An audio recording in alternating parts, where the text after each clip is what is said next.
Hi, this is Patrick Hodges. You're listening to Montana Public Radio, 89.9 FM, KGPR, Great Falls.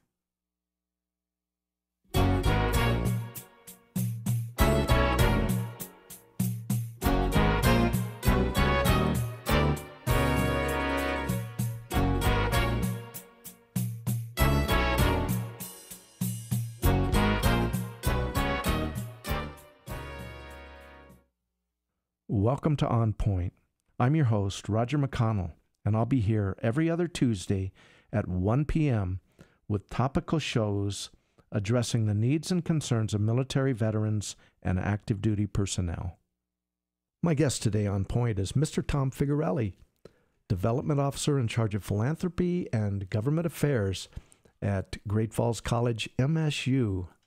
Welcome, Tom. Thanks for having me, Roger. They just changed the name of this institution, did they not? It used to be They did. It used to be MSU, Great Falls College of Technology, and some folks at the university system level felt it necessary to change the name up, part of a grant that the university system received to encourage two-year learning a little bit more. So, hence the name change. It's had several name changes, has it not? It has. It has. We started out, as many folks remember, as the Great Falls Votech Center, and then we became the MSU College of Technology Great Falls, then the MSU Great Falls College of Technology, and now Great Falls College MSU. Well, but lots of name changes, same operation, same programs. And no matter what they call it, it's a beautiful facility, and you guys do some great things here. Thank you, Roger. Young people some great jumps in life, some head starts. Can you briefly describe your duties here? Well, sure. I'm the development officer, so I focus on the philanthropic support of the institution, which largely evolves around student scholarships, support for building projects. Most recently, our Child Development Center here on campus was a major project that we were out fundraising for, and really just trying to build public support behind this institution. Private support is important for all colleges and universities, whether they be private institutions like our good friends across the street at the University of Great Falls, or public institutions like our own. Having donors, having alumni, having general community members engaged with our institution is a great thing. Impacts our faculty and our students and just helps us meet our mission better as a college. You guys do some really good things here. I know a lot of the different departments help our stand down with different volunteers from oral hygiene and the nursing program. Cheryl, bless her. Like so many other men and women in Montana, you also wear another hat in addition to this one, Great Falls College MSU. Tell us about your other job, Tom. Sure, be proud to. I'm an officer in the Montana Army National Guard, company commander of Echo Company, 1st of the 189th General Support Aviation Battalion, and I just have had a wonderful and proud service thus far in the Montana Guard. I've been a guardsman since 2003. And really, it's just been the professional and personal highlight of my life thus far. You were an ROTC officer. Correct. I was at the good University of Montana and was in the ROTC battalion there. And so I joined the Guard in 2003 and had an experience like a lot of cadets do, where I was in the simultaneous membership program. So I was part of the Guard, but I was also part of ROTC, which is more connected to the active duty Army. And you simultaneously serve, get a good experience by being in a Guard unit, interacting with young soldiers and troops, which is crucial for your development as an officer, and then commissioned in 2006. Congratulations. And you are up for promotion. Yes. Yes. You are first lieutenant, and you everything's been done except the stamping of the yes the logo. Exactly, to become a captain. Yeah. All right, congratulations. Very excited about that. Congrats. Thank you. What things came together in your life that pointed you toward the National Guard? Why did you join up? Well, Roger, a lot of reasons, I guess, and perhaps with most people they would say a lot of reasons. I don't know if there's just one specific thing, but like a lot of high school graduates in 2001, my freshman year of college involved 9/11. And I distinctly remember being in a dorm room after a rush night in my fraternity. And it was September 10th, 2001, and woke up on September 11th and wasn't quite sure what I was watching on TV, like so many Americans. had a really difficult time grasping what was going on. And from that point forward, for the next year and a half or so, I felt this call, this kind of grinding in my soul that I needed to do something to serve our country. And for me, I had a lot of family in the Guard. My dad was in the Army, a lot of uncles that served as well. And so I guess it was a little ingrained in me that perhaps joining the armed forces was something that should be called upon me. And it was already kind of there. It just percolated a bit more. And it was in 2003 that I felt that it was my time and it was my calling to join. And the Army Guard was just a great fit for me. So it was 9/11, I guess. But, maybe certainly there's other things too. Certainly the experience, the benefit. I like the Guard because it's serving your country and serving your state. And I love this big sky country we've got. So you were born here. I was. And always a Great Falls native? Oh, my time at U of M and then a few other times kicking around the country, doing some other things. But just love Great Falls, love Montana. And so, the Guard is just a good way to serve your country and your state. So it's a win-win for me. So you started in the Guard in 2003. When did you get out of college? And what was your degree in? 2006 in political science. Okay, so when you first joined the Guard, you were not an officer then? No, I was a cadet in ROTC, and so was going through that development process, which is it's a good one. It spends time focusing on your academic studies, getting your college degree, but then also just learning troop leading procedures, finding the basic essence of leadership, which has an application just not in the military, but in civilian life. And so it was a great process, good experience, and I wouldn't trade it for the world. What was your first assignment? It was a platoon leader. Very fortunate to be in a platoon of a company that just started, and that's the company I'm in now, Echo Company, 1st and 189th. I was a platoon leader in charge of distribution, and so we had really our main mission was providing aircraft fuel for Black Hawk and Chinook helicopters. We had about 35 to 40 soldiers that varied in ranks from E1 to E7. And I was very fortunate to be around a great platoon sergeant in E7, Dave Grosky. Maybe some listeners out there know Dave. He served in the Guard for almost 40 years, just retired this last month. A wonderful human being, a great NCO. And I learned an immense amount about the Army through him, about leadership through him, and really how to interact with troops because he just was a gifted leader. And I had a great company commander, too, at that time as well. And so it was a good experience, a good first assignment. And from there, we played a little musical chairs with our platoon leaders. In the company, we all switched up and went to a different platoon. Each platoon had a different mission. So it was a critical part of our development as officers to get a feel for what each platoon did, how it supported the larger mission of the company and the battalion. So from distribution, I went to our motor pool and became a motor officer. Had a great experience there. Once again, interacted with some tremendous NCOs, had a good crop of junior NCOs, some of the best E5s I've ever been around, brand new sergeants who were passionate about what they did in their technical career as mechanics, but very also passionate about what they did to help young soldiers that just joined the Guard and as they were developing as soldiers, as mechanics, as men, and just had a great opportunity there.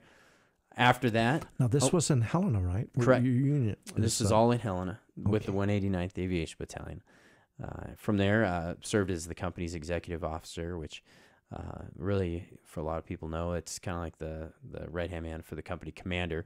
The company commander has the first sergeant, who's the highest-ranking enlisted soldier, and then the XO to provide a lot of support to him and his direction on the company. So really enjoyed that role, had an opportunity to then see the company as a whole entity, watch it grow, develop, and execute some great training missions over the years. And that's where it brought me today to be the company commander of Echo Company.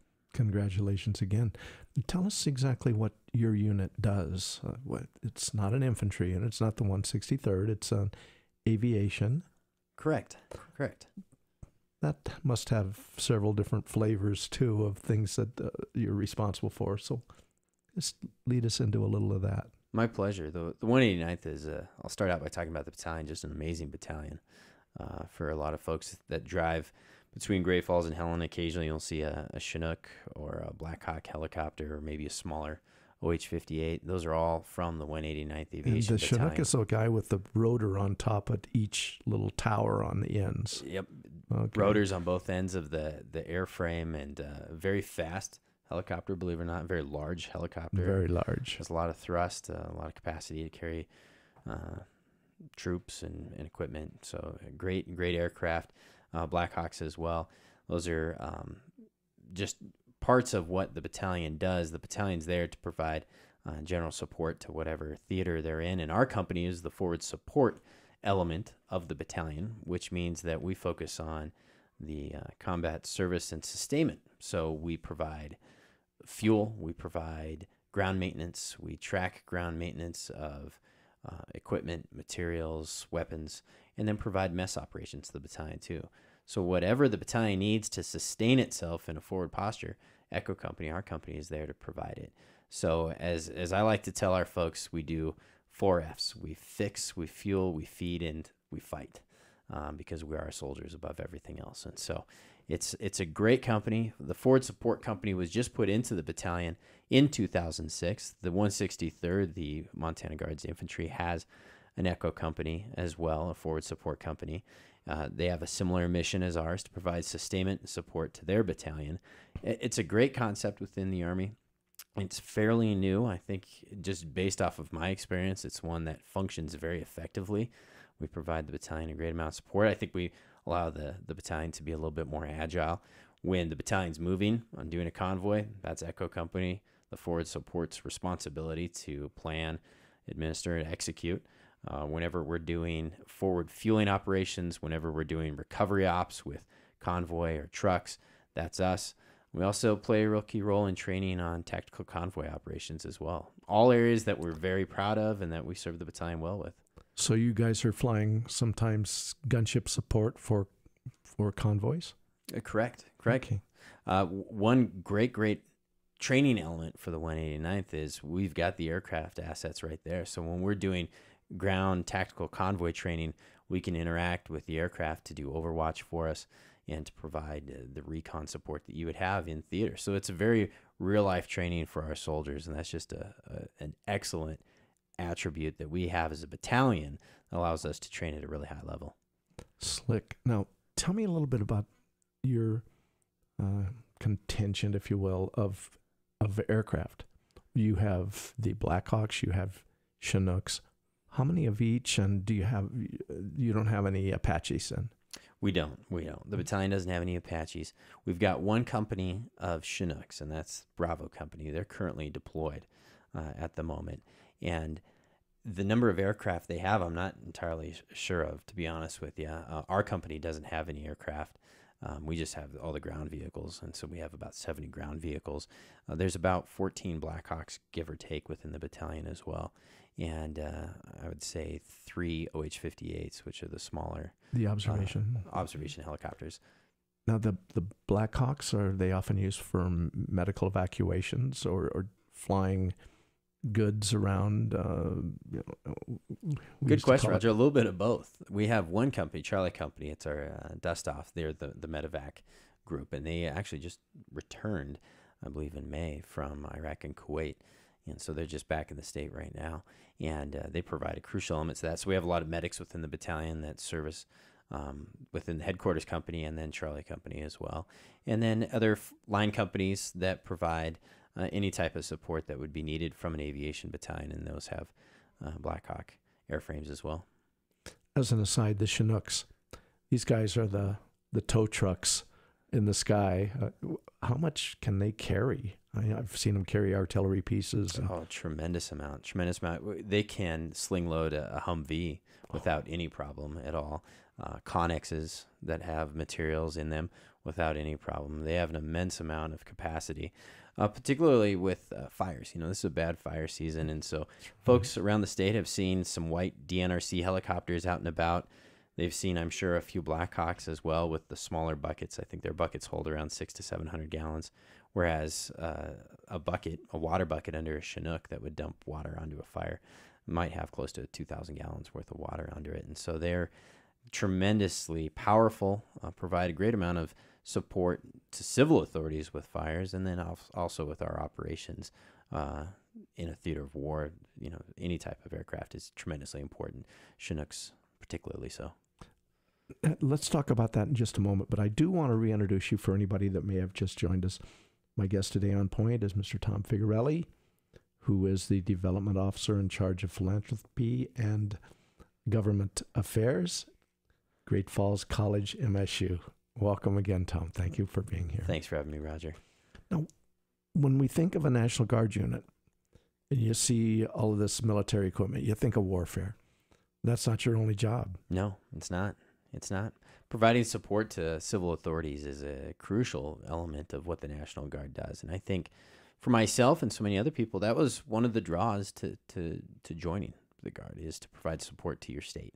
We're just talking fires a second ago. That's a big part of what we can and often do to support the state of Montana. When the governor calls, when there's a need in Montana, provide support for fires, we're there. Blizzards, another area where we might be called up, floods, any type of civil support at all, we can be there. The unit before I was here was activated to provide security support for the 2002 Salt Lake Olympic Games. Big part of what they can do to provide civil support to authorities. So that's a great thing. It's a good part about the National Guard, and I think it just makes a more dynamic environment for our soldiers.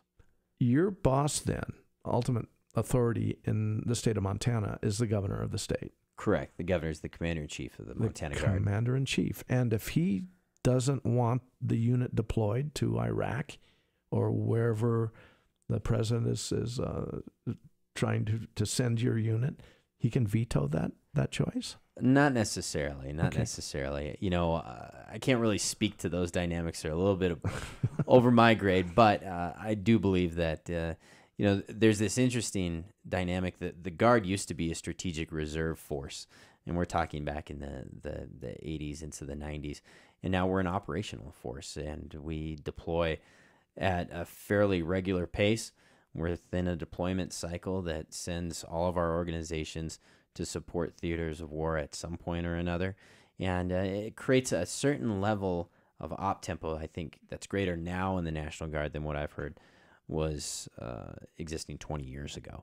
And so our soldiers have to be ready to fight, win, and survive on a field of battle, and that's what we stress to them each time that we come together for a drill every month, is that they need to focus on the areas that they get better as soldiers, both within their technical areas of expertise as a maintenance soldier, but then also as a soldier that could find themselves in combat as well. And so we have two main functions that we have to focus on to be successful here at home, but then also abroad when we're engaging in different support missions. And I guess that's why they call you a citizen soldier, because you wear both hats, and as well as most of the other men and women in the National Guards. So what is it like having both of those responsibilities? It's diversity, and I'm sure you're not bored, but it's amazing, Roger. It's amazing. I'll tell you, our executive officer is the city attorney down in Laurel. Our first sergeant is a fireman at the VA in Helena. We have welders, we have accountants, we have financial advisors. We have folks that are studying to be nurses. We have folks studying to be teachers. We have professional photographers. We have professional outfitters. We have people of all different types and varieties that come from varied careers in Montana. And they come together for one weekend a month, wear a uniform, stand together, learn together, struggle together, and succeed together. It's an amazing and a beautiful thing to see all these Montanans from all different walks of life come together in one unified effort to become soldiers and to focus on cohesion as a unit, work, teamwork, development.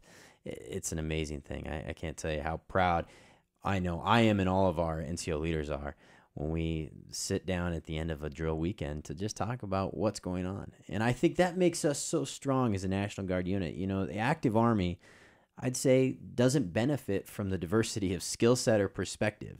The depth and richness isn't quite there in the active Army as it is with National Guard. Clearly, I'm a little biased because I'm a National Guard officer, but when you've got... You make a good case for your point. I think so.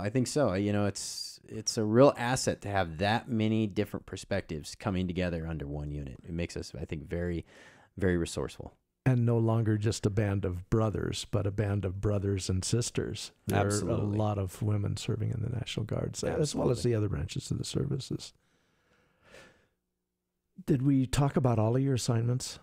We did. I could talk a little bit more about our company today. Sure. We've got currently a manned resource of about 111 soldiers in our company. But in reality, we only have about 70 on the ground right now. And that's given the task forces that we're supporting. These are deploying groups that are going to various parts and pieces around the world. We have one task force of soldiers that just returned in May. These are soldiers from our company that supported Charlie Company in their mission in Iraq and Kuwait. We have some soldiers that left in February with Bravo Company from our battalion. They are due back sometime in February, March of next year. And then we have a third task force that we're training and preparing to deploy and leave in March of 2013. So we have soldiers that are coming back, soldiers that are gone, soldiers that are going. And so it requires, when we're creating a training schedule and plan for our company, to know that the training has to be absolutely realistic, that we need to be focused on deployments, that we need to be focused on the skill sets and the checklists of getting our soldiers prepared and ready to go out the door. If we're not doing that, we're failing our soldiers and we're failing the mission. So it creates and requires us to think about a very high tempo of training and effort every drill period and during every annual training. That's a good thing for our unit and for the battalion as a whole. I believe that. Now you have another component down the step ladder from where you are, but it's the youth challenge down in Dillon. Correct. That's part of. Do you want to go into my knowledge of it is very informal. Our first company commander, Trent Gibson, is the deputy director of Youth Challenge. And for those folks that aren't familiar with Youth Challenge, it services students who are typically in a high school age range. Now, these are folks that might have maybe a bit of a colorful past. Perhaps there's not much discipline some difficulties or structure in their life. Absolutely. Maybe they've been in a little bit of trouble with the law. Maybe they have been in trouble with their families. Maybe they just need a little bit more structure and need a little help. Discipline. Exactly. And it's a great program. Oh, absolutely. They've seen, I think, a tremendous amount of success. I know a number of our soldiers are graduates from the Youth Challenge program. That's within the National Guard here in Montana. They administer and oversee that program. Just a tremendous asset down for in the state. Dillon. Correct. And do you have any idea how many students they have down there at any one time? What is it? I don't. I'm not quite sure. They do operate on the campus of the University of Montana Western. They're in Dillon, and they're just a tremendous asset. I went down for a graduation of a mentee that I had that I kind of helped out through some of the tougher times of his life. And he's now a member of the Guard, and I haven't seen him for quite a while, but I hope he's doing well. He got a good front door education there in terms of what it's going to take to survive in life. And they end up getting him not a GED, it's some sort of equivalent diploma, though, is it not? I do believe so. Okay. I do believe so. And, we've had some soldiers that I think came from very colorful backgrounds, to say the least, that have gone through the Youth Challenge program and then have come to our unit. And from the stories I hear, what they were like before they went to Challenge to now is night and day. And that's an amazing part of what that program does, but it's an amazing part of what the Guard does. I can't tell you how many soldiers that we see who will come to us with very, I guess you could say, almost sad backgrounds. I think of one soldier in particular. I won't mention his name, but he didn't have a driver's license. 20 years old, didn't have a driver's license. That's odd for Montana. That's odd for Montana, absolutely. And so I thought to myself, well, this is interesting. We were trying to get him a military and army driver's license, and you have to have a civilian driver's license first if we're going to issue one. And so, I sat down with him. I said, well, why don't you have a driver's license? And his answer surprised me. I thought he was going to say, well, because the court told me I couldn't have one, or because I can't afford a car, or I can't afford insurance. His response was, I've never thought about it before. So digging a little bit deeper, his parents didn't have driver's licenses either. And he came from a really challenged and economically disadvantaged background. And for him, the National Guard was an economic step forward. It was an opportunity to get out of perhaps a generational issue of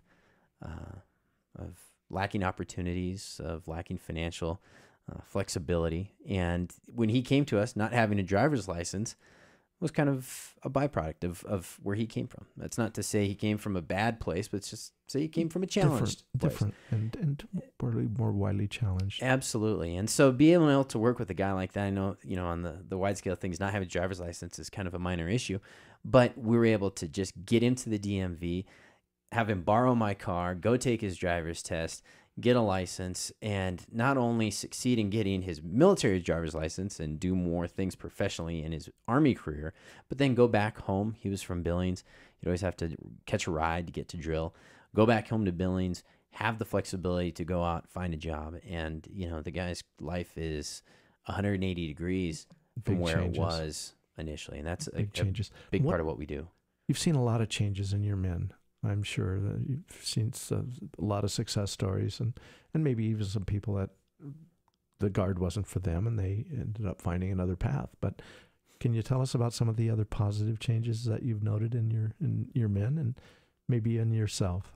Absolutely. Well, I'll talk about our soldiers first, and then I'll talk about myself. With our soldiers, having an opportunity to get them to think about just not only themselves, because I think we live in a selfish culture in America, is that we tend to be more inner focused on what I need, what's going to be best for me, to get them to think about what's best for the person to the left or the right of me, what's best for the unit, what's best for the company. The bigger picture. The bigger picture. It's an amazing change, because then suddenly there's self-discipline. Suddenly there's an outward look for their future. Suddenly they're creating plans 5, 6, 7 years down the road. That's an amazing thing to see. So there's the professional benefits of seeing a soldier develop from a young private into an NCO. That's an amazing thing to see. But it's also an amazing thing to see an 18-year-old man become a 24-year-old man, and the changes that person experiences. And just knowing that as a leader in the National Guard, you're a small part of their success. It just is so fulfilling. The confidence and absolutely growth from a boy to a man. That's an amazing. It's an amazing thing. It's a real gift to be able to work with soldiers in their late teens and early 20s in that regard. And so then to just talk about me, you'd said, what's the benefit for me? The benefit, I'd say most Army officers or, NCOs would say the same thing. It's to know that you can impact and change a soldier's life.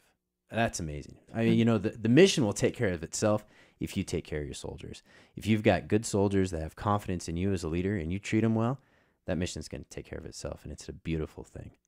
Well, and you're using some of the skills you learned in your leadership training in the Guard right here at school. You're a very good speaker. I've followed you around when you were showing off the facility to our Optimus Club, and you put on an amazing presentation. So I'm sure you've taken advantage of some of the skills that you learned in the Guard right here and continue to help kids on a daily basis that go through this institution. So now we've talked about some of the changes you've seen in yourself. You got a big change coming this September, don't you? We do. You do. I do personally. Yes. You want to talk about that, really? Yeah, absolutely. You're hitting all the high points, Roger. I appreciate it. Yeah. September 29th, I'm getting married, and very excited to a beautiful bride to be, Amy. And we're just so excited. We've went to high school together here at CMR, and both went to college and elsewhere. She went to college in California, and we're able to find our way back here, and we're going to get married and just have a great life. So thanks, Roger. Congratulations appreciate you bringing that again up. And for everything. We just got a matter of seconds here. Is there anything that we didn't touch on that you would like to bring out then? The only thing I like to reemphasize is that the soldiers serving the state of Montana and our country and the National Guard is just amazing. They are an inspiring group of people that I'm very, very proud to call myself one of them. And when I just think about all the sacrifices our young soldiers are making right now, and when I think about all the soldiers that have come in the last few years, they raised their right hand to swear an oath for our country while we had 2 wars going on. They're part of just a small percentage of our country who had the willingness and the courage to serve in that capacity.